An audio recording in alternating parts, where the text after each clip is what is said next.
ما كان محمد أبا أحد من رجالكم ولكن رسول الله وخاتم النبيين.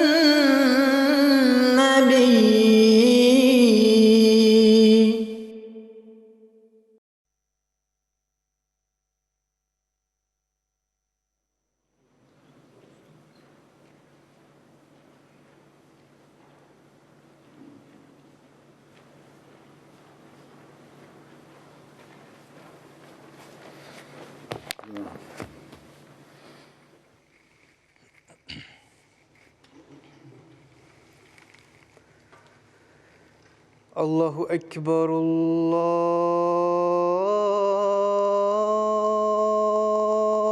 الله أكبر.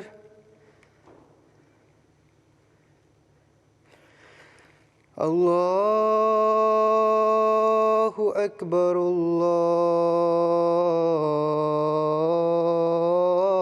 الله أكبر.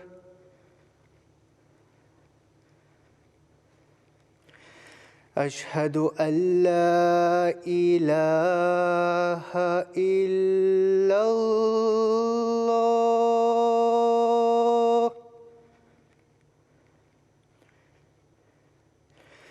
أشهد أن لا إله إلا الله.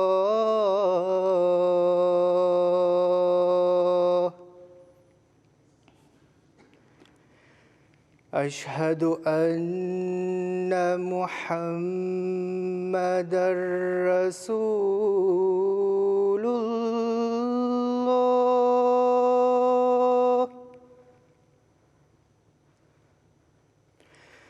أشهد أن محمدًا رسول الله.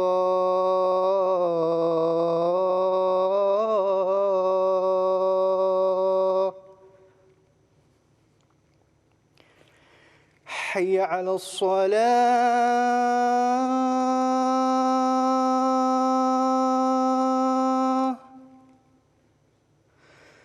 حي على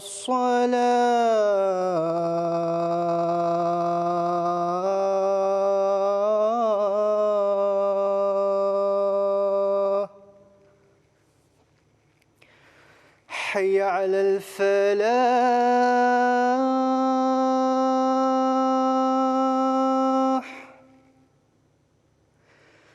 حي على الفلاح.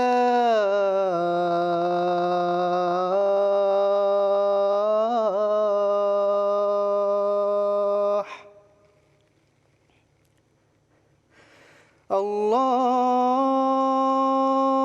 أكبر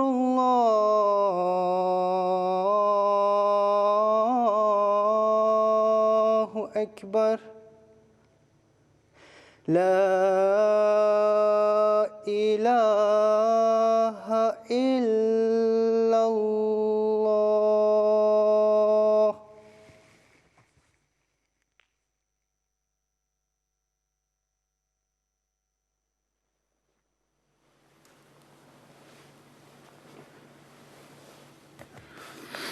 السلام عليكم ورحمة الله.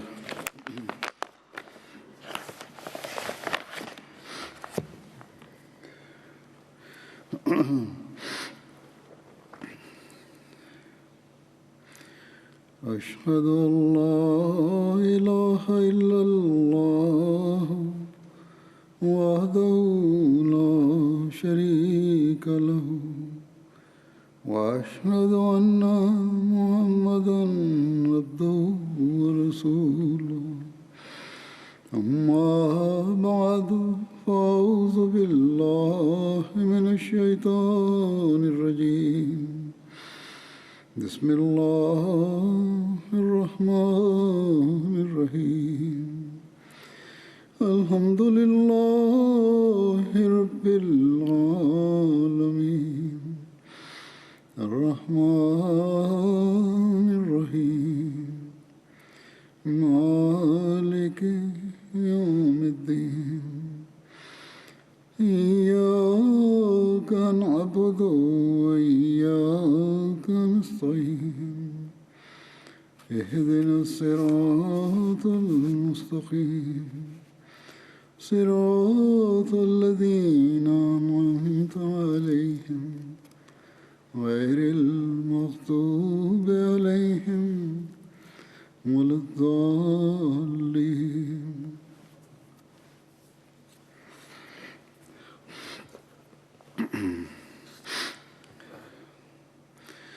आज जिन साहबी का Bismillahirrahmanirrahim. Ozu sọ pé ní ní sàbí àkọ́kọ́ tí a sọ nípa wọn àwọn náà ni Hazrat Muawiz bin Haris. Hazrat Muawiz wọ́n wá láti ìran Ansari ti ẹ̀ka Khazraj.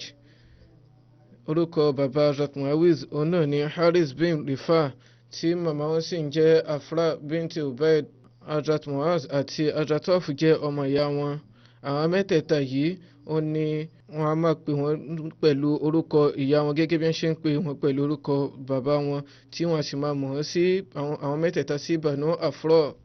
Ibn Ishaq nìkan ni ó ṣe àlàyé wípé Hazrat Muawiz wọ́n wà nínú àwọn ènìyàn àwọn sàábé 70 tí wọ́n kópa nínú Bayat Akbar ẹlẹ́ẹ̀kejì.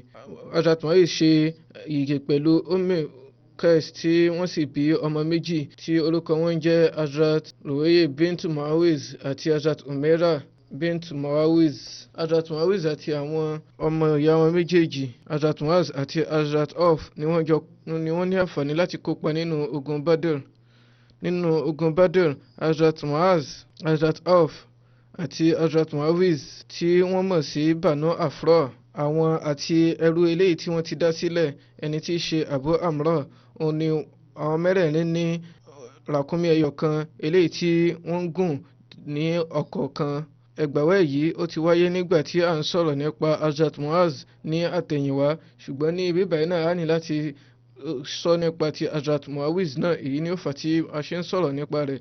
Hazrat Anas wọ́n ní ẹgbàá wípé ní ọjọ́ ogun Badr òjíṣẹ́ ńlá sallallahu alaihi wasallam sọ wípé ta ni yóò lọ wòye nǹkan tí ó ṣe Abu Jahl. Hazrat Ibn Mas'ud wọ́n lọ síbẹ̀ wọ́n sì rí wípé àwọn ọmọ Afra méjì wọ́n ti ṣe àkọlù fún pẹ̀lú idà eléyìí tí ó fi wà ní etí bèbè ikú. Hazrat Ibn Mas'ud béèrè wípé ṣé ìwọ ni Abu Jahl bí? Hazrat Anas ṣe àlàyé pé Hazrat Abdullah bin Mas'ud wọ́n gbá irùngbọ̀n Abu Jahl mú. Wọ́n yìí sọ wípé ṣé ẹ ti pa Abu Jahl sọ wípé ṣé ẹ ti pa ẹnikẹ́ni tí ó níyì tó báyìí bí? Ṣé ẹnìkan bẹ tí ó ṣe wípé ó níyì bí ẹni tó ṣe wípé àwọn ènìyàn rẹ̀ ni wọ́n ṣe kópa bí? Nínú àlàyé èyí, Hazrat Zainul Abidin Waliullah Shah Sahib wọ́n ṣe àlàyé yìí nínú ẹ̀là Sahih Bukhari wípé nínú àwọn ìgbà mìíràn wọ́n a máa sọ wípé àwọn ọmọ Afra méjèèjì Muawiz àti Muaz àwọn ni wọ́n mú Abu Jahl dé etí bèbè ikú, tí àwọn kan sì sọ wípé Abdullah bin Mas'ud òun ni ó gé orí rẹ̀. Imam Ibn Hajar wọ́n ní ìwòye nínú èyí wípé Hazrat Muaz bin Amr àti Hazrat Muaz bin Afra lẹ́yìn àwọn méjèèjì òun ni Hazrat Muawiz bin Afra náà yóò jẹ́ pé wọ́n débẹ̀ láti ṣe àkọlù fún. Hazrat Khalifatul Masih ẹlẹ́ẹ̀kejì radiyallahu ta'ala anhu wọ́n ṣe àlàyé ikú bí wọ́n ṣe ikú pa Abu Jahl báyìí wípé ọmọ ẹ̀dá ènìyàn a máa ní ayọ̀ lọ́pọ̀lọpọ̀ tí a sì máa rí ohunkóhun gẹ́gẹ́ bí ohun tí ó dára fún òun, tó lè ṣe pé nǹkan òun náà ni yóò jẹ́ ohun ìṣe ìparun bá a. Ní ojú ogun Badr, àwọn kèfèrí Mẹ́kà nígbà tí wọ́n débẹ̀ wọ́n níwòye wípé ní báyìí àwọn yóò ṣe ikú pa àwọn mùsùlùmí, tí Abu Jahl sì ń sọ wípé àwọn yóò ṣe àjọyọ̀ tí àwọn yóò sì mu ọtí lé lórí, tí wọ́n sì ń wòye pé ní báyìí tí àwọn bá ti bẹ̀rẹ̀ sí ní ṣe àkọlù fún àwọn mùsùlùmí wọn yóò dẹ̀yìn. Ṣùgbọ́n Abu Jahl ọ̀hún òun náà ló fi dé yí pé àwọn ọ̀jẹ̀ wẹ́wẹ́ méjì láti Medina ni wọ́n ṣe ikú pa. Àwọn kèfèrí Mẹ́kà wọ́n ti máa ń rí àwọn tí wọ́n wà ní ara Medina gẹ́gẹ́ bí ẹni ìyẹpẹrẹ, tí Abu Jahl sì ti ní ipò eléyìí tí ó ṣe wípé nǹkan tí ó fẹ́ ní ìgbẹ̀yìn gan kò ní àǹfààní láti rí. Nínú àwọn Lárúbáwá nǹkan tí a máa ń rí ni pé bí adarí wọn bá ṣe kú pa lójú ogun, wọ́n á gé ọrùn rẹ̀ níbi tí ó gùn kí káláyé lè mọ̀ yìí pé adarí ní í ṣe. Abdullah bin Mas'ud wọ́n rí nígbà tí ó wà ní ipò yìí, nígbà tí ó wà nínú ọgbẹ́ tí ó sì ti ń pọ̀ kàkà kú tí wọ́n sì wá béèrè wípé kí ni ipò rẹ̀ báyìí. Wọ́n sọ wípé kò sí kankan mọ́ fún òun. Nǹkan ọ̀kan náà ni ló ṣẹ́kù wípé àwọn ọmọ kékeré Medina méjì ni wọ́n ṣe ikú pa òun, èyí tó jẹ́ wípé wọ́n kàn jẹ́ àwọn ọmọ òun, wọ́n jẹ́ àwọn ọmọ tí ó ṣe wípé wọ́n sì lè máa ṣiṣẹ́ ní orí oko ní àsìkò ọ̀hún tí àwọn sì máa níwòye wípé àwọn ará Medina wípé ẹni yẹpẹrẹ ni wọ́n ò mọ nǹkan kan nípa ogun. Ṣùgbọ́n pẹ̀lú èyí náà àwọn wo ni wọ́n ṣe ikú pa àwọn ẹni ọ̀hún náà ni kì í tún wá kí n ṣe àwọn ẹni ọ̀hún fúnra wọn bí ó ṣe wípé àwọn ọmọdé nínú wọn ni àwọn ọ̀jẹ̀wẹ́wẹ́ wọn àwọn ni wọ́n ṣe ikú pa. Abdullah béèrè wípé kí ni ìwúrí rẹ báyìí, ṣé o ní ìwúrí kankan bí? Ó sọ wípé ìwúrí ẹyọ kan náà ló ṣẹ́kù yìí pé kí ẹ gé ọrùn òun níbi tí ó gùn. Ó sọ wípé rárá o, èyí tó fẹ́ nígbẹ̀yìn gan mi ò ní fún ọ, torí náà ibi tí ó kúrú ni màá ti gé. Ọdún eléyìí tí ó sì fẹ́ ṣe tẹ́lẹ̀ òun náà ni ó padà di ohun àrò fún. Bákan náà ọtí eléyìí tó fẹ́ mu ní àsìkò òun náà kò tún ní àǹfààní láti mú. Ní ojú ogun Badr ní ojú ogun náà ni wọ́n wà tí wọ́n ti ṣe ikú pa wọ́n, ìyẹn ẹni tí a ń sọ̀rọ̀ nípa wọn tí Abu Sufyan ni ó sì ṣe ikú pa wọ́n. Ẹni tí ó ṣẹ́kù tí a sọ nípa wọn àwọn náà ni Hazrat Ubay bin Ka'b. Hazrat Ubay wọ́n wá láti ìran Ansari ní ẹ̀ka ti Khazraj ní ẹ̀yà ti Banu Muaz tí wọ́n máa mọ bàbá wọn sí Ka'b bin Qais tí ìyá wọn sì ń jẹ́ Suhaila bint Hasba. Hazrat Ubay bin Ka'b wọ́n ní ìnagijẹ méjì, ìkan ni Abu Munzir eléyìí tí ó ṣe pé òjíṣẹ́ lásàlá sàlám ni ó fún wọn, èkejì sì jẹ́ Abu Tufail tí ó jẹ́ pé Hazrat Umar pè wọ́n bẹ́ẹ̀ látàrí ọmọ wọn tí í ṣe Tufail. Hazrat Ubay wọ́n jẹ́ ẹni tí wọn ò ga púpọ̀ tí irun orí wọn àti irùngbọ̀n wọn sì jẹ́ funfun, kìí ṣe pé bóyá wọ́n fi ọ̀dà sí ni ó ṣe rí bẹ́ẹ̀. Hazrat Ubay bin Ka'b wà nínú àwọn ènìyàn 90 tí wọ́n kópa nínú Bayat Aqaba ẹlẹ́ẹ̀kejì. Ṣáájú Islam ó mọ̀ ọkọ wọn sì mọ̀ ká, ní ẹ̀yìn Islam sì nìyí. Lẹ́yìn tí wọ́n wọnú Islam nìyí, Hazrat Ubay náà wọ́n ní àǹfààní láti wà náà àwọn tí ó ń kọ ìmísí tí ó bá wá fún òjíṣẹ́ ńlá sallallahu alayhi wa sallam. Òjíṣẹ́ ńlá sallallahu alayhi wa sallam wọ́n mú Hazrat Ubay àti Hazrat Talha bin Ubaidullah gẹ́gẹ́ bí ọmọ ìyá, wọ́n ṣe ìjọmọ̀ ìyá láàrin wọn.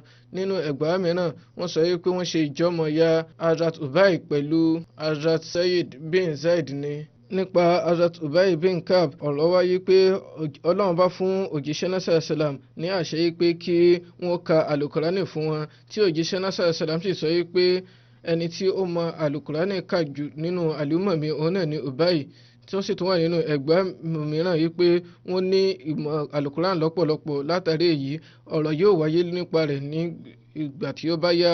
Hazrat Muslim Maud radiyallahu ta'ala anhu wọ́n sọ wípé Hazrat Ubay bin Ka'b radiyallahu ta'ala anhu wọ́n wà nínú àwọn ẹni mẹ́rin ọ̀hún tí òjíṣẹ́ ńlá sallallahu alayhi wa sallam sọ wípé tí wọ́n sọ nípa wọn wípé àwọn nìyí àwọn ni qurra umma, ìyẹn tó bá jẹ́ pé ẹnikẹ́ni fẹ́ láti kọ́ alukurani ọ̀dọ̀ wọn ni kí ó ti kọ́. Hazrat Muslim Maud ṣe àlàyé báyìí pé òjíṣẹ́ ńlá sallallahu alayhi wa sallam àwọn ẹni tí wọ́n máa ń fún ní àǹfààní láti kọ́ alukurani wọ́n jẹ́ 15: Zaid bin Sabit, Ubay bin Ka'b, Abdullah bin Sa'b bin Abi Sarah, Jubair bin al-Awwam, Khalid bin Said bin As, Awam bin Said al-As, Anzala bin al-Rabi al-Asadi, Muaqib bin Abi Fatima, Abdullah bin Arqam Zahri, Shurabil bin Khazana, Abdullah bin Rawaha, Hazrat Abubakar, Hazrat Umar, Hazrat Uthman, Hazrat Ali. Nígbà tí ìmísí alukurani bá ti wá fún òjíṣẹ́ ńlá sallallahu alaihi wasallam, wọn yóò pe ẹnikẹ́ni nínú wọn tí wọn yóò sì ní kí ó kọ sílẹ̀. Hazrat Muslim Maud wọ́n sọ ní ààyè kan yìí pé òjíṣẹ́ ńlá sallallahu alaihi wasallam wọ́n yan àwọn ikọ̀ kan láti máa kọ́ àwọn ènìyàn ní kùránì kíkà, eléyìí tí ó fi jẹ́ pé wọ́n há gbogbo alukurani látọ̀dọ̀ òjíṣẹ́ ńlá sallallahu alaihi wasallam, wọ́n sì máa kọ́ fún àwọn ará yòókù. Àwọn ẹni mẹ́rin yìí wọ́n jẹ́ olùkọ́ alukurani tí ó ṣe pé ojúṣe wọn náà ni pé kí wọ́n kọ́ ẹ̀kọ́ alukurani láti ọ̀dọ̀ òjíṣẹ́ ńlá sallallahu alaihi wasallam kí wọ́n sì kọ́ àwọn ará yòókù ní kíkà rẹ̀. Báyìí náà ni ó ṣe wà náà àwọn sàbẹ́ tó ṣe wípé àwọn ẹni ọ̀hún ti kọ́ ní alukurani. Àwọn ẹni mẹ́rin ọ̀hún náà ni Abdullah bin Masud, Salim Mola Abi Uzaifa, Muaz bin Jabal àti Ubay bin Ka'b. Nínú àwọn méjì àkọ́kọ́ nù wọ́n jẹ́ muhajir tí àwọn méjì yòókù sì jẹ́ ansar tí ó ṣe wípé ní ẹnu iṣẹ́ abdullahi bin masud ó jẹ́ òṣìṣẹ́ tí salim ó jẹ́ ẹrú tí ó ń dá sílẹ̀. muaz àti ubay bin kab wà nínú àwọn adarí medina, èyí tó túmọ̀ sí pé òjíṣẹ́ ńlá sallallahu alayhi wa sallam wọ́n yàn láàrin àwọn ipò ènìyàn ayé kọ̀ọ̀kan láti jẹ́ ẹni tí yóò máa kọ́ àwọn ènìyàn ní alukurani. Nínú hadith ọ̀rọ̀ wáyé wípé òjíṣẹ́ ńlá sallallahu alayhi wa sallam wọ́n a máa wípé khudhul qur'ana min arba'atin abdullah bin mas'udin wa salim wa muaz bin jabalin wa ubay bin kab. Àwọn mẹ́rin tí ẹnikẹ́ni tí ó bá fẹ́ ka alukurani kí ó kà lọ́dọ̀ àwọn mẹ́rẹ̀ẹ̀rin yìí: abdullah bin masud, salim, muaz bin jabal àti ubay bin kab. àwọn mẹ́rẹ̀ẹ̀rin ọ̀hún àwọn ni wọ́n há gbogbo wọn kọ́ alukurani látọ̀dọ̀ òjíṣẹ́ ńlá sallallahu alayhi wa sallam. tí yàtọ̀ sí àwọn mẹ́rẹ̀ẹ̀rin yìí, àwọn ọ̀pọ̀lọpọ̀ àwọn sàábé òjíṣẹ́ ńlá sallallahu alayhi wa sallam náà wà. ọ̀pọ̀lọpọ̀ sàábé ni wọ́n kọ́ alukurani tààràtà láti ọ̀dọ̀ òjíṣẹ́ ńlá sallallahu alayhi wa sallam ní ẹ̀ka kọ̀ọ̀kan. ẹgbàá wà yìí pé òjíṣẹ́ ńlá sallallahu alayhi wa sallam sọ fún Hazrat Ubay wípé Ọlọ́run bá ti fún mi ní àṣẹ wípé kí n ka súra lam yakunil ladhina kafaru min ahlil kitab fún ọ. Hazrat Ubay béèrè yìí pé ṣé wọ́n dárúkọ mi níbí? wọ́n ní bẹ́ẹ̀ ni. Hazrat Ubay gbọ́ èyí wọ́n sì bú sẹ́kún. èyí wà nínú ẹgbàá Bukhari. nínú ẹgbàá mìíràn ó wáyé pé Hazrat Anas bin Malik wọ́n ṣe àlàyé báyìí pé òjíṣẹ́ ńlá sallallahu alayhi wa sallam wọ́n sọ fún Hazrat Ubay bin Kab wípé Ọlọ́run bá ti pa mí láṣẹ wípé kí n ka alukurani fún ọ kó gbọ́. Hazrat Ubay béèrè wípé ṣé Ọlọ́run bá pe orúkọ mi bí? wọ́n dáhùn wípé bẹ́ẹ̀ ni. Hazrat Ubay tọrọ wípé ẹni tí ó ń tọ́jú gbogbo ayé ohun ọ̀run òun náà ni ó dárúkọ mi bí? òjíṣẹ́ ńlá sallallahu alayhi wa sallam dáhùn wípé bẹ́ẹ̀ ni. báyìí ni Hazrat Ubay ṣe bú sẹ́kún. nínú àlàyé yìí Hazrat Muslim Maud radiyallahu ta'ala anhu náà ṣe àlàyé rẹ̀ ní gbólóhùn tí wọ́n lọ́nà báyìí wípé Abu Hayya Badri ó ní ẹgbàá wípé súra lam yakun nígbàtí ó ní àsọ̀kalẹ̀ lápapọ̀ ni eléyìí tí ó fi jẹ́ wípé Jibril sọ fún òjíṣẹ́ ńlá sallallahu alayhi wa sallam wípé Ọlọ́run bá ti pa ní àṣẹ wípé kí ó ka ẹsẹ̀ yìí fún Ubay bin Kab kí ó há sórí. báyìí ni òjíṣẹ́ náà sàlọ́ ṣe sọ fún Ubay bin Kab wípé Jibril ti pa mí láṣẹ, ìyẹn ni wípé mo ti gba àṣẹ láti ọ̀dọ̀ Ọlọ́run ọba wípé kí n ka alukurani síra yìí fún ọ kó ha. Ubay bin Kab sọ wípé ìrẹ òjíṣẹ́ Ọlọ́run ọba, ṣé orúkọ mi jáde látọ̀dọ̀ Ọlọ́run ọba bí? wọ́n dà yín pé bẹ́ẹ̀ ni. báyìí ni Ubay bin Kab ṣe bẹ̀rẹ̀ sí ní sun ẹkún ayọ̀. lẹ́yìn òjíṣẹ́ ńlá sallallahu alayhi wa sallam, Hazrat Umar Farouk wọ́n gbé gbólóhùn yìí jáde kí ó lè bàdé pé yóò máa di ohun ìrántí. ní àsìkò kan nínú Masjid Nabawi wọ́n sọ wípé ẹni tí ó mọ alukurani ká jùlọ òun náà ni Ubay. nígbà tí wọ́n lọ sí ilẹ̀ Syria ní agbègbè Jabia, wọ́n sọ nínú kútùbà àwọn nígbà náà lọ wípé man arada al-Qur'ana falyati Ubayyin, ẹnikẹ́ni tí ó bá fẹ́ nífẹ̀ẹ́ alukurani ó kí ó lọ sí ọ̀dọ̀ Ubay. Hazrat Anas ní ẹgbàá wípé àwọn èèyàn mẹ́rin ó ní wọ́n há gbogbo alukurani nígbà òjíṣẹ́ ńlá sallallahu alayhi wa sallam. táwọn mẹ́rin sì jẹ́ Ansari: Hazrat Ubay bin Kab, Hazrat Muaz bin Jabal, Hazrat Abu Zaid àti Hazrat Zaid bin Sabit. èyí ni ẹgbàá láti inú Bukhari. Hazrat Muslim Maud sọ wípé nínú àwọn Ansari, àwọn tí wọ́n há alukurani sórí aráyé mọ̀ ní Ubada bin Sabit, Muaz, Mujammi bin Harisa, Fazala bin Ubaid, Maslama bin Makallam, Abu Darda, Abu Zaid bin Sabit, Ubay bin Kab, Saad bin Ubada àti Waraka. òjíṣẹ́ ńlá sallallahu alayhi wa sallam sọ wípé nínú àlùmọ̀ mi ẹni tí ó ní àánú jùlọ tó sì ní àpẹẹlẹ òun náà ni Hazrat Abubakar, tí ó sì jẹ́ pé ẹni tí ó dúró ṣinṣin tí ó le koko jùlọ òun náà ni Hazrat Umar. èyí ni wípé wọ́n jẹ́ ẹni tí ó le koko, tí Hazrat Usman sì jẹ́ ẹni tí ó ní ìtìjú jùlọ, ẹni tí ó sì mọ̀ nípa halal àti haram jùlọ òun náà ni Hazrat Muaz bin Jabal, tí ẹni tó sì mọ ojúṣe rẹ̀ jùlọ òun ni Hazrat Zaid bin Sabit. ẹni tí ó sì mọ kíkà alukurani jùlọ òun náà ni Hazrat Ubay bin Ka'b ní inú gbogbo àlùmọ̀ òun sì ni ẹni tí yóò máa jẹ́ amin wà tí amin ti umma yìí sì jẹ́ Hazrat Abu Ubaidah bin Jarrah. A ti sọ eléyìí nínú ìrántí Hazrat Abu Ubaidah kọjá lọ. Òjíṣẹ́ ńlá sallallahu alayhi wa sallam wọ́n wá sí Medina ní ìgbà tí wọ́n débẹ̀ ohun ẹni tí ó kọ́kọ́ bẹ̀rẹ̀ sí ní kọ ìmísí fún wọn òun náà ni Hazrat Ubay bin Ka'b. Ní àsìkò ọ̀hún tí wọn ò tí ì máa kọ orúkọ ẹni tí ó bá kọ alukurani sí ìparí rẹ̀. Hazrat Ubay ni wọ́n kọ́ ṣe eléyìí, lẹ́yìn náà àwọn ará yòókù bẹ̀rẹ̀ sí ní ṣe. Èyí ni pé ẹni tó bá kọ ẹsẹ̀ alukurani tẹ́lẹ̀ wọn kì í fi orúkọ rẹ̀ sí ìparí rẹ̀. Hazrat Ubay ni wọ́n kọ́ ṣe eléyìí nígbà tí wọ́n bá ti kọ alukurani tán wọ́n á kọ orúkọ wọn síbẹ̀ láti lè ṣe àmì pé àwọn làwọn kọ, tí ó sì di nǹkan tí àwọn ènìyàn bẹ̀rẹ̀ sí ní ṣe lẹ́yìn wọn. Hazrat Ubay wọ́n gba alukurani láti ọ̀dọ̀ òjíṣẹ́ náà sallallahu alaihi wasallam ní ẹyọ ọ̀rọ̀ kọ̀ọ̀kan tí òjíṣẹ́ náà sallallahu alaihi wasallam tí wọ́n sì wú ìwúrí wọn yìí tí wọ́n sì fún wọn ní àsìkò láti kọ́ wọn ní pàtó.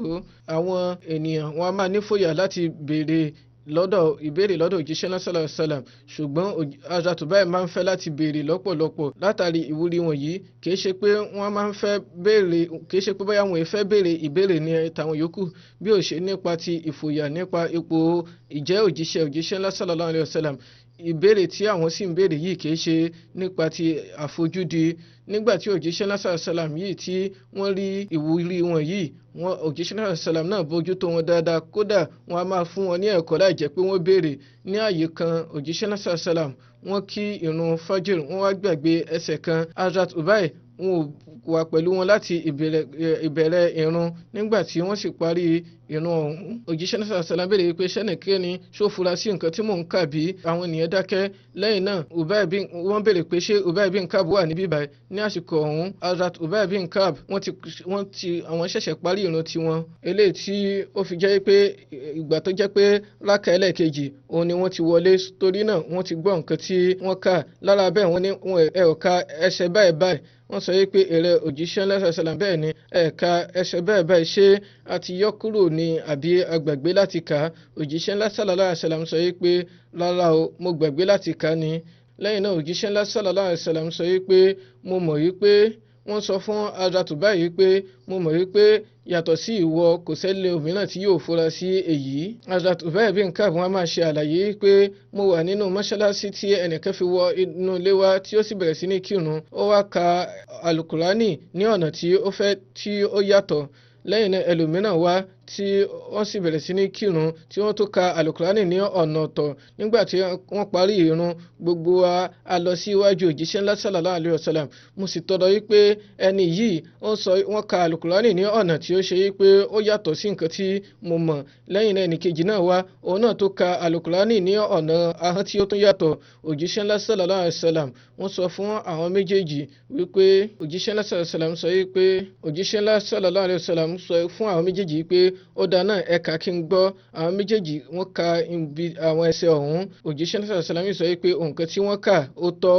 Wọ́n sọ fún àwọn méjèèjì pé ó dára bẹ́ẹ̀ ṣe kà á. Nípa ìwòye Hazrat tiwọn, Hazrat Ubay wọ́n sọ pé èmi wòye pé bóyá wọ́n ní àṣìṣe nínú ìtẹ́lẹ̀ ni, ṣùgbọ́n gbà tí òjíṣẹ́ náà sallallahu alaihi wasallam sọ pé ọ̀rọ̀ àwọn méjèèjì tọ́, nígbà náà ojú tì mí lọ́pọ̀lọpọ̀, eléyìí tí ó ṣe pé ó máa wáyé nígbà àìmọ̀kan.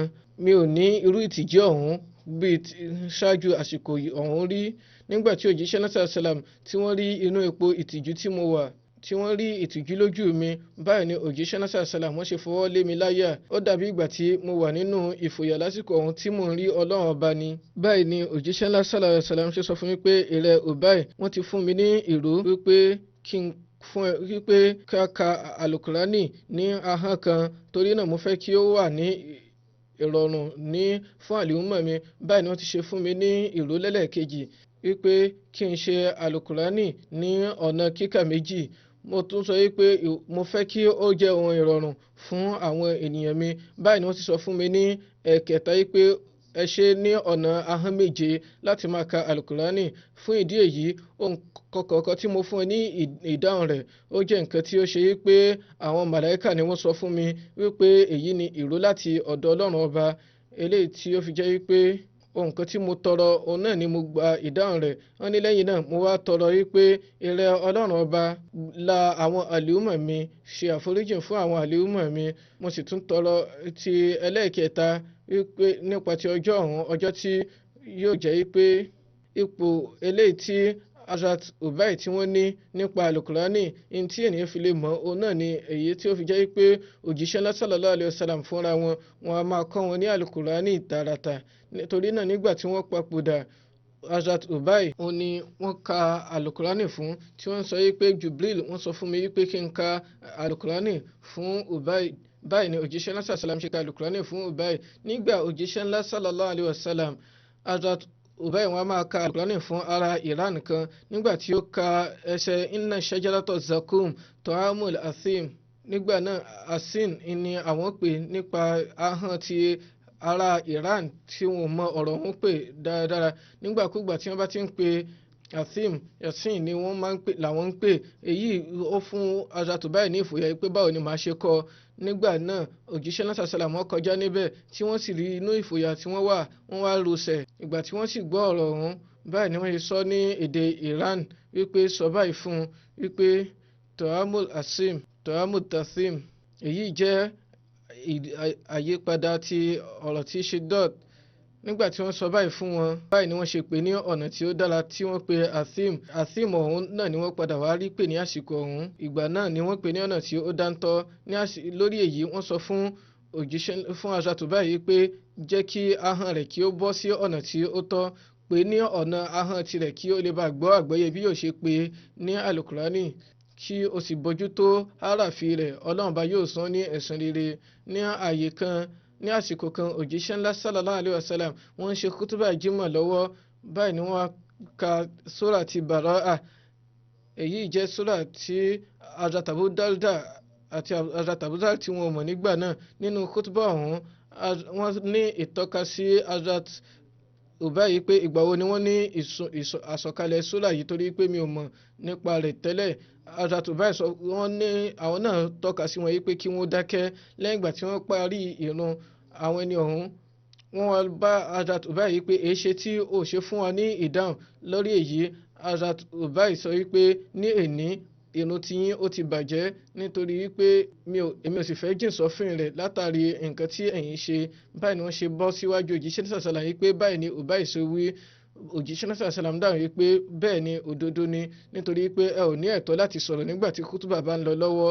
Hazrat Ubay bin Ka'b wọ́n ní àlàyé wípé òjíṣẹ́ náà sallallahu alayhi wa sallam wọ́n sọ wípé ìrẹ Abu Munzir bí ó mọ̀ wípé nínú ìwé Ọlọ́run ọba eléyìí tí ó wà pẹ̀lú rẹ̀ ẹsẹ̀ wo ni ó lágbára jùlọ. Ubay dáhùn wípé Ọlọ́run ọba àti òjíṣẹ́ rẹ̀ náà ni ó mọ̀. Wọ́n dáhùn wípé ìrẹ Abu Munzir, wọ́n tó béèrè lẹ́ẹ̀kan sí pé ǹjẹ́ o mọ̀ nípa ìwé Ọlọ́run ọba tó wà lọ́dọ̀ rẹ̀ pé ẹsẹ̀ wo ni ó lágbára jùlọ.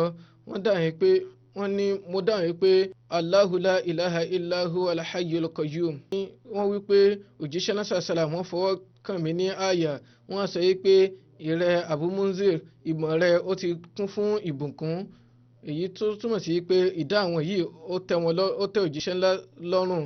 Nígbà òjíṣẹ́ ńlá sallallahu alayhi wa sallam Hazrat Ubay àwọn máa kọ́ Hazrat Tufail bin Amru ní alukurani tí wọ́n sì fún un ní ẹ̀bùn kan.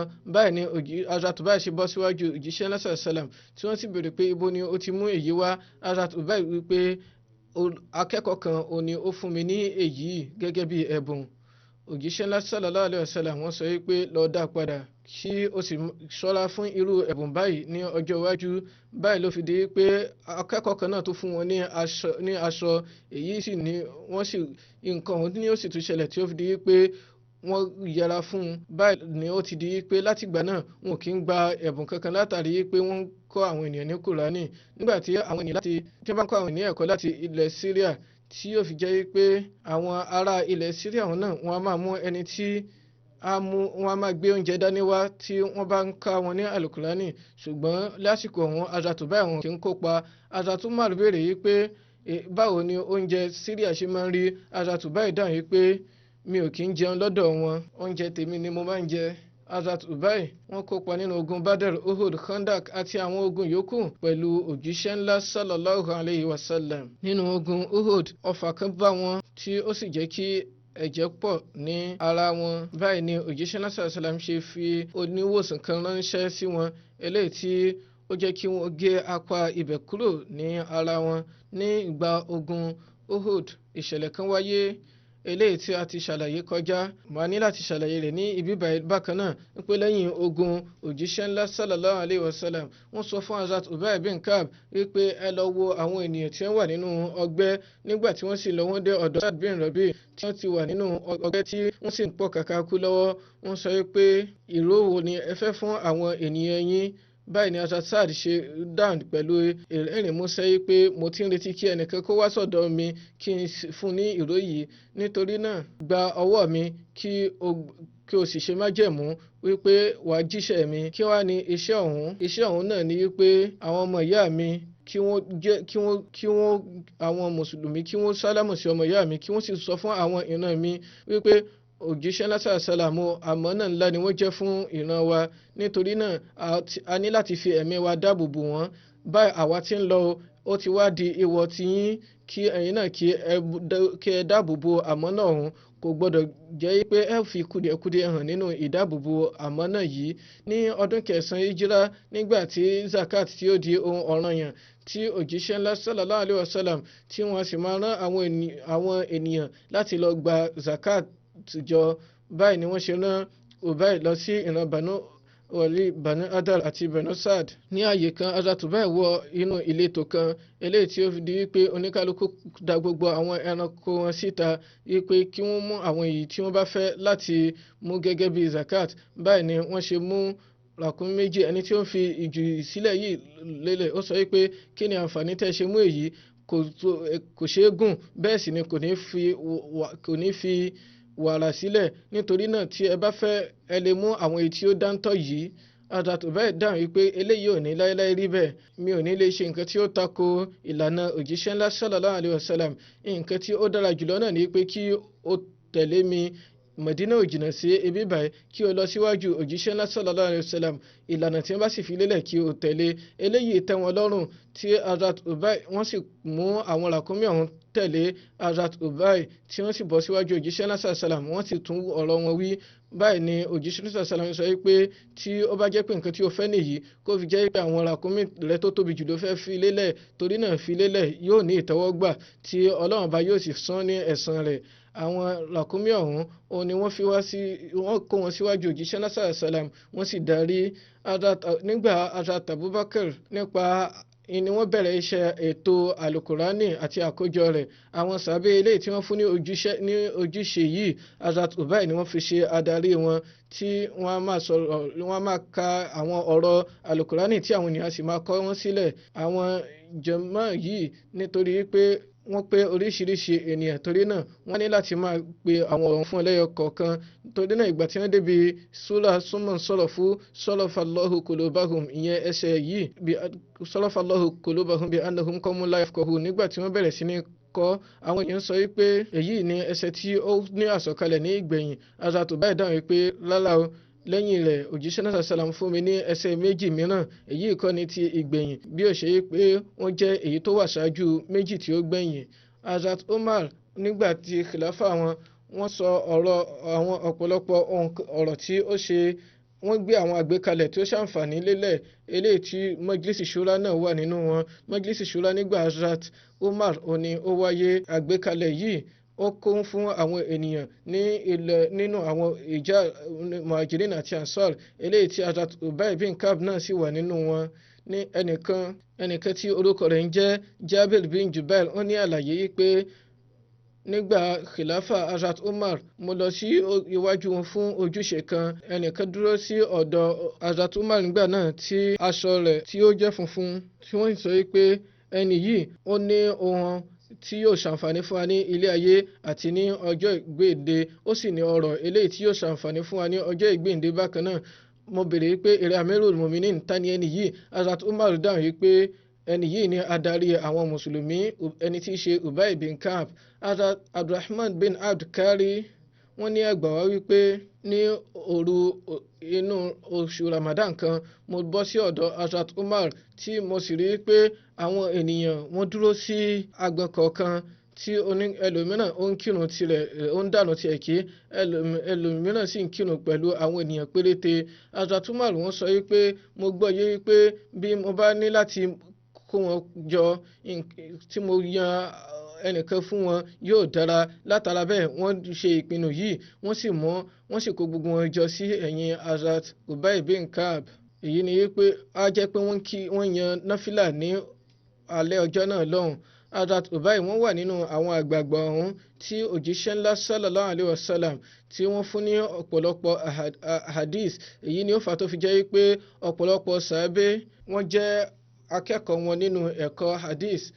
Báyìí ló fi jẹ́ pé nínú àwọn tí wọ́n jẹ́ tabi'in wọ́n ní ọ̀pọ̀lọpọ̀ àwọn ènìyàn tí wọ́n jẹ́ akẹ́kọ̀ọ́ wọn nínú àwọn sàábé. Bákan náà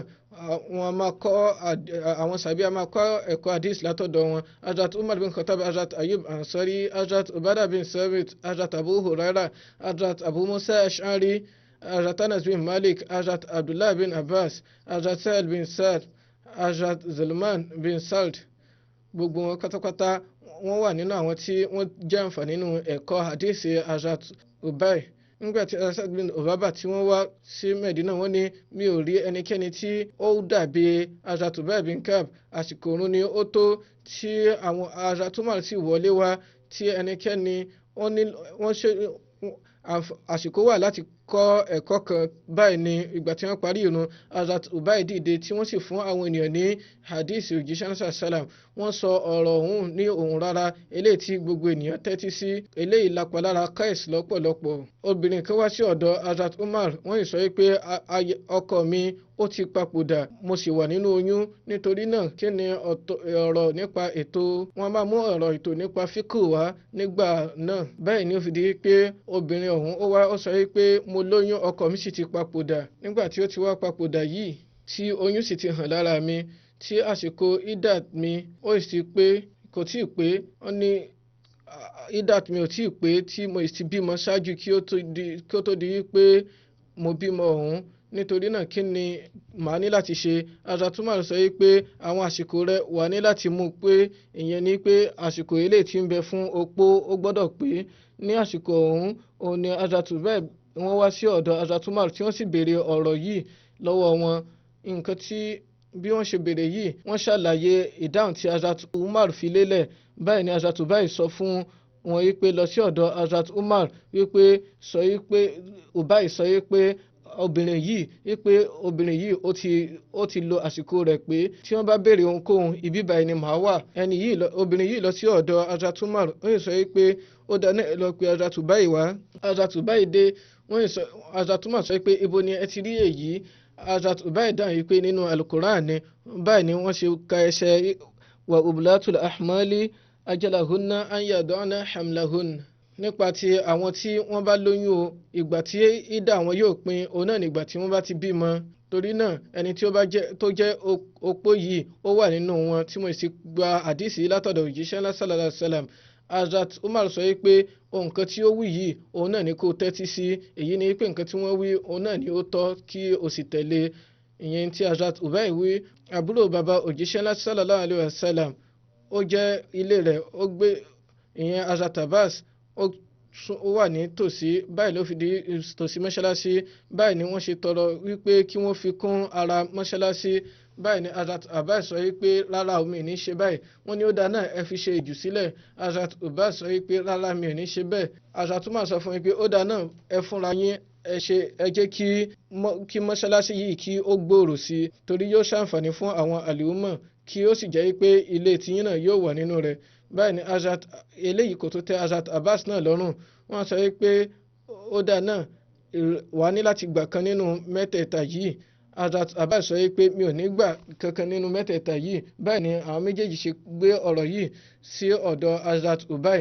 Hazrat Ubay wọ́n sọ fún Hazrat Umar wípé láì jẹ́ wípé wọ́n ní eléyìí tẹ́ wọn lọ́rùn ẹ̀tọ́ wo ni ẹni lórí wọn lórí. Hazrat Umar sọ wípé kò sí.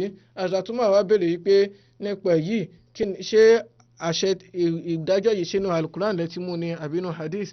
Hazrat Ubay dáhùn pé nínú hadith ni. In tó sì wà ń bẹ̀ náà ni wípé nígbà tí Hazrat Sulaiman tí wọ́n kọ́ mọ́ṣáláṣí Baitul Muqaddas nígbà tí ìkànnà àwọn òkúta wọ́n sì já bọ́ sí ilé ẹlòmíràn, wọ́n ní ẹ lọ mú wá kí báyìí ló fi di pé eléyìí ni wọ́n gbà tí wọ́n sì dákẹ́ láì ní àní tàbí ṣùgbọ́n. Hazrat Abbas wọ́n ní ìtẹríba àti òṣòdodo pẹ̀lú ètò khilafa tí wọ́n sì ní ìwúrí àti àpọ́nlé fún ètò khilafa bó tilẹ̀ jẹ́ pé wọ́n kọ̀ ní àsìkò ọ̀hún. Lẹ́yìn náà àwọn ni wọ́n padà lọ sí ọ̀dọ̀ nígbà tí Hazrat Umar gba ọ̀rọ̀ yìí báyìí ni wọ́n sọ fún Hazrat Umar wípé ó dáa náà mo fẹ́ fi ilé mi sí ara mọ́ṣáláṣí. Hazrat Umar ní àsìkò kan wọ́n fẹ́ pé kí àwọn ènìyàn kí wọ́n má lọ sí hajj tamattu ní ọdún kan. Hajj tamattu oríṣi hajj mẹ́ta ni ó wà, ìkan ni hajj mufrad, ìkan ni hajj tamattu tí ìkẹta sì jẹ́ orúkọ náà pé kiran bẹ́ẹ̀ ni kiran náà ni ìyẹn ni hajj ẹlẹ́ẹ̀kẹta. Hajj tamattu ó ṣeéṣe kí àwọn ọ̀jẹ̀ kí wọ́n má mọ̀ nípa rẹ̀. Òun náà ni èyí tí yóò jẹ́ pé ènìyàn wà nínú aṣọáràmì yóò sì wọ ilẹ̀ Maka tí wọ́n kọ́ ṣe umrah. Lẹ́yìn náà wọ́n á bọ́ ihram sílẹ̀, ìyẹn aṣọáràmì sílẹ̀. Nígbà tí ó bá ti di ọjọ́ kẹjọ Zulhijjah wọn yóò wọáràmì lẹ́ẹ̀kan sí, wọn yóò sì ṣe hajj. Èyí ni hajj tamattu. Èyí tí a sì máa ń ṣe nígbà gbogbo òun náà ni hajj mufrad ti kiran òun náà sì ní kó ṣe pé wọn yóò ṣe hajj àti umrah nínú aṣọáràmì kan ṣoṣo. Báyìí ni ó fi di wípé Hazrat Umar wọ́n fẹ́ dá àwọn èèyàn dúró láti ṣe hajj tamattu ní àsìkò ọ̀hún. Nígbà náà Hazrat Ubay sọ fún wọn wípé eléyìí kìí ṣe ẹ̀tọ́ yín. Lẹ́yìn náà Hazrat Umar wọn ò ṣe bẹ́ẹ̀. Nígbà tí ó yá Hazrat Umar wọ́n fẹ́ kí ó fi jẹ́ wípé ilẹ̀ Hira tí ó jẹ́ agbègbè kan ní ilẹ̀ Kufa wọn ò fẹ́ kí àwọn ènìyàn bọ́ sí ibẹ̀ látàrí àwọn ìdí kan. Fún èyí Hazrat Ubay náà ti sọ fún wípé ẹ ò tún ní ẹ̀tọ́ lórí èyí nítorí wípé òjíṣẹ́ ńlá sallallahu alaihi wasallam fúnra wọ́n fún àwọn ènìyàn ní àǹfààní láti wọ irú aṣọ báyìí tí àwa náà sì fọ àwọ̀ ilé ìgbà òjíṣẹ́ ńlá sallallahu alaihi wasallam tí òjíṣẹ́ ńlá sallallahu alaihi wasallam tí wọn ò sì fi ẹ̀kọ́ kankan sí èyí. Báyìí ni Hazrat Umar náà ṣe gbà wípé nǹkan tó tọ́ ni ẹ sọ. Ní àsìkò kan nígbà khilafa Hazrat Umar àti Hazrat Ubay wọ́n ní ọ̀rọ̀ kan eléyìí tí wọ́n ní èdè àìyedè wà nínú rẹ̀ tí Hazrat Ubay tí wọ́n sì bẹ̀rẹ̀ sí ní tí wọ́n bú sẹ́kún wípé ṣé èyí ni ìwòye láti ọ̀dọ̀ tiyín. Hazrat Umar sọ wípé nǹkan tí mo ní àníyàn kan leléyìí bó tilẹ̀ jẹ́ wípé ọ̀rọ̀ wa ó yàtọ̀ ṣùgbọ́n ẹ̀yin náà ni ẹ ò ní ìpinnu lórí ẹ̀ bó tilẹ̀ jẹ́ wípé mo wòye wípé bóyá ìwòye mi ni ó tọ́. Báyìí ni Ubay ṣe pé Sábìt wípé kí ó wá ṣe ìdájọ́ kí ó wá ṣe ìpinnu lórí èyí tẹ́ Hazrat Umar lọ́rùn tí wọ́n sì pe Hazrat Sábìt wá bó tilẹ̀ jẹ́ wípé Hazrat Umar jẹ́ khalifa. Pẹ̀lú bẹ́ẹ̀ náà wọ́n gba èyí. Hazrat Umar pè wọ́n ní ó dáná bóyá o gbàgbé ni torí náà kó ronú kí o sì rántí. Báyìí ni Hazrat Ubay sọ wípé mi ò rántí fúnra mi, mo ti ronú lé. Báyìí ni Hazrat Umar ṣe ṣàlàyé bí ó ṣe rí. Báyìí ni ó ṣe wá ní ìrẹ́ Hazrat Ubay kí ni ẹ̀rí láti ọ̀dọ̀ rẹ. Wọ́n dà wípé mi ò ní sọ ohunkóhun, mi ò ní ẹ̀rí kankan láti ọ̀dọ̀ mi. Wọ́n ní lásìkò yìí mi ò ní ẹ̀rí kankan nítorí náà ẹ ní láti gba ìbúra látọ̀dọ̀ ẹni tí í ṣe Amirul Mu'minin. Kò sí ẹ̀rí kankan láti ọ̀dọ̀ mi ṣùgbọ́n ẹ ò gbọ́dọ̀ gba májẹ̀mú kankan látọ̀dọ̀ Amirul Mu'minin nítorí náà jẹ́ kí wọ́n kọ sílẹ̀. Wọ́n ní nítorí pé ó ṣe kókó láti ṣe májẹ̀mú léyìí torí náà mi ò ní dúró lé lórí yálà ẹ gbà ní abẹ́ òní gbà. Báyìí ni òun ò ṣe ìpinnu nípa rẹ̀. Hazrat Usman bin Affan nípa àkójọ alukoran wọ́n yan àwọn ènìyàn méjìlá látọ̀dọ̀ àwọn Quraishi àti àwọn Ansar eléyìí tí Hazrat Ubay bin Ka'b náà wà nínú wọn. Nígbà Hazrat Usman ìyàtọ̀ láàrin ahọ́n àti ọ̀nà kíkà alukurani ó ti pé oríṣiríṣi tí wọ́n sì fẹ́ kí wọ́n fi òpin sí èyí. Báyìí torí pé wọ́n pe àwọn ènìyàn báyìí ni wọ́n ṣe pe àwọn ènìyàn òǹkàlùkù wọ́n sì ń kalẹ̀ ọ̀nà tiwọn. Hazrat Ubay bin Ka'b àti àwọn méjì mìíràn ni wọ́n pè láti ka eléyìí. Báyìí ni wọ́n sọ pé mo fẹ́ kí ó ṣe pé a kó gbogbo àwọn ènìyàn sí abẹ́ ahọ́n kan fún kíkà alukurani. Torí náà Hazrat Usman wọ́n yan Hazrat Ubay bin Ka'b gẹ́gẹ́ bí adarí àwọn ikọ̀ tí wọ́n yóò ṣe ojúṣe yìí. Hazrat Ubay wọ́n máa ka àwọn ẹsẹ̀ alukurani tí Hazrat Zaid wọ́n sì máa kọ sílẹ̀ ní àkọsílẹ̀ alukurani tí a ní àsìkò yìí ó wà ní ìbámu pẹ̀lú bí Hazrat Ubay bin Ka'b bí wọ́n ṣe kà sílẹ̀.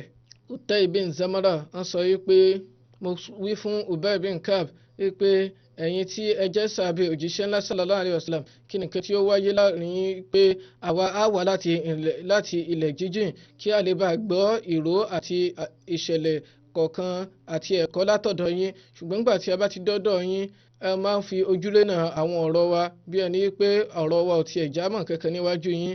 Ẹni yìí ó sọ fún Ubay bin Ka'b wípé mo fi Ọlọ́run bá ṣẹlẹ́rìí tí ń bá wà títí di Jímọ̀ tí ó ń bọ̀ máa sọ ọ̀rọ̀ ọ̀hún eléyìí tí yóò fún yín ní ìwòye pé bóyá kẹ́ ẹ fún mi láàyè àbí kẹ́ ẹ ṣekú pa mí.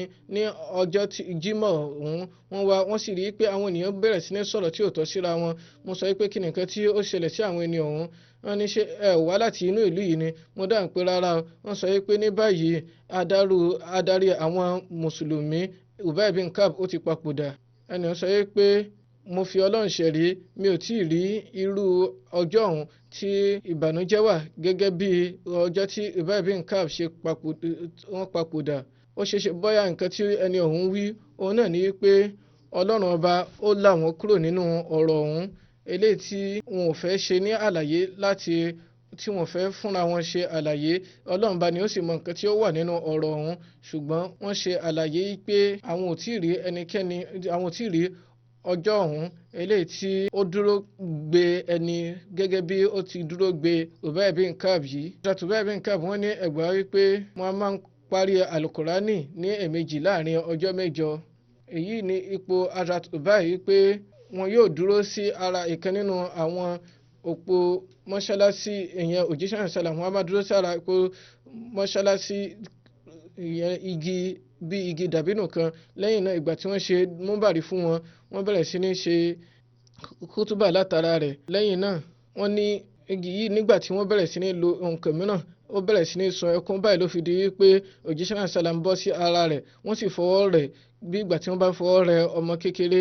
Òjíṣẹ́ náà sálàm wọ́n mú igi Hazrat Ubay bin Ka'b wọ́n mú igi ọ̀hún sọ́dọ̀ nítorí pé òjíṣẹ́ náà sálàm wọ́n á máa lò tẹ́lẹ̀ nǹkan tí wọ́n sì wà lọ́dọ̀ wọn títí di pé igi èyí ni àlàyé láti inú Musnad Ahmad tí ẹ̀ka ayé díẹ̀ nínú rẹ̀ náà wá láti inú Sahih Bukhari. Nínú àwọn sàhábé òjíṣẹ́ náà sálàm àwọn Hazrat Umar, Hazrat Ali, Hazrat Abdullah bin Mas'ud, Hazrat Zaid bin Sabit, Hazrat Abu Musa al-Ash'ari àti Hazrat Ubay bin Ka'b. Samla bin Jundub ó wà nínú àwọn ènìyàn kàǹkà tí ó sì máa ń dúró láàrin tí ó bá ṣe takbir kó tó di pé yóò bẹ̀rẹ̀ suratu Fatiha. Àwọn ènìyàn bẹ̀rẹ̀ sí ní gbé ẹ̀hónú takò wọ́n ránṣẹ́ sí Hazrat Ubay pé kí wọ́n fún àwọn ní ìlànà lórí ẹ̀.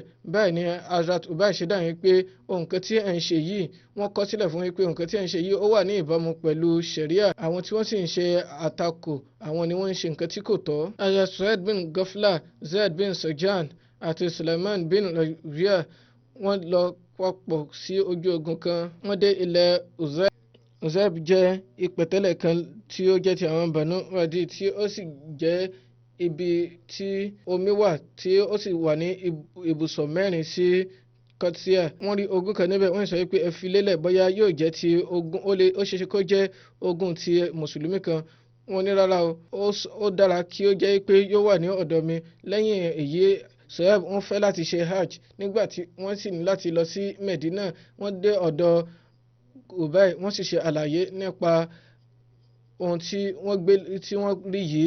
Báyìí ni wọ́n ṣe dáhùn pé ọ̀pọ̀lọpọ̀ ọ̀rọ̀ báyìí ti wá sí ọ̀dọ̀ mi tí ó sì jẹ́ pé 100 dinar ó ní ẹnìkan pàdánù tí ó sì wá sọ́dọ̀ tí wọ́n sì kó ẹjọ́ rẹ̀ wá ẹnìkan rí tí ó sì kó ẹjọ́ rẹ̀ wá yálà ó wá jẹ́ owó báyìí ni àbójẹ́ nǹkan mìíràn.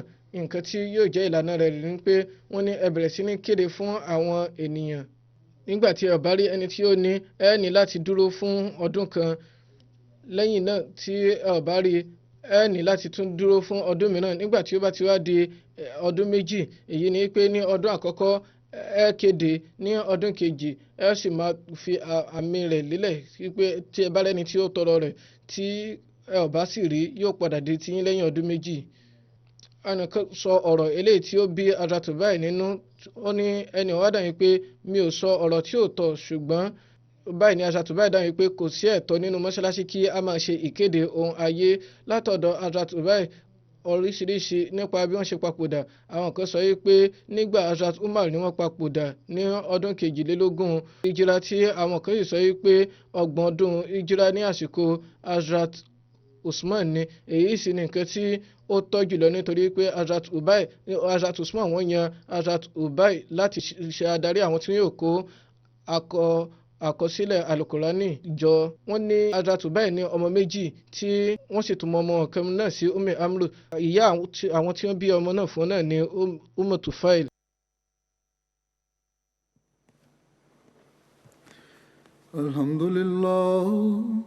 الحمد لله نحمده ونستعينه ونستغفره ونؤمن به ونتوكل عليه ونعوذ بالله من شرور أنفسنا ومن سيئات أعمالنا من يهده الله فلا مضل له ومن يضلل فلا هادي له ونشهد أن لا إله إلا الله ونشهد أن محمدا عبده ورسوله عباد الله رحمكم الله إن الله يأمر بالعدل والإحسان وإيتاء ذي القربى وينهى عن الفحشاء والمنكر والبغي يعظكم لعلكم تذكرون اذكروا الله يذكركم وادعوه يستجب لكم ولذكر الله أكبر.